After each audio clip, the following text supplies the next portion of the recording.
স্থান, মানুষের রাস্তাঘাটের সমস্যা, পানীয় জলের সমস্যা, অফিসের বিভিন্ন কিছু সমস্যা তো আপনারাও জানেন। স্যার, আজকের দিনে দাঁড়িয়ে আপনি কিছুদিন পূর্বে অ্যাসেম্বলিতে দাঁড়িয়ে যে বাজেট পেশ করা হয়েছিল তার বিরোধিতা করেছিলেন, আজকের দিনে দাঁড়িয়ে সেই বাজেট নিয়ে কি বলবেন? এইগুলো তো এখানে প্রশ্ন করার ব্যাপার।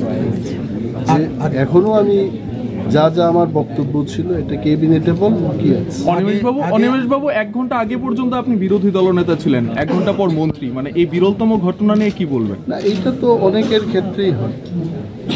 কেউ এমএলএ থেকে মন্ত্রী হয়, কেউ কোনো কিছুই ছিল না তার থেকেও মন্ত্রী হয়, রাজ্যে বিধায়ক ছিলেন না উপমুখ্যমন্ত্রী হয়েছেন, এমন তো ঘটনা আছে। এটা নতুন কোনো ঘটনা, এটা রাজনেতাদের ক্ষেত্রে এটা হবেই, এটা মেনে নিতে হবে। মন্ত্রিসভায় বসে তিপ্রাল্যান্ডের দাবি করবেন? এটা আমাদের দাবি, এই দাবিটা চলতে থাকবে, কিন্তু একদিনে এটা সম্ভব না। মহারাজাও বলেছে দল সিদ্ধান্ত নেবে, আমরা তো দলের সৈনিক, দল যা বলবে আমরা সেই কাজ করব, সরকার যা বলবে মন্ত্রী তাই করবে।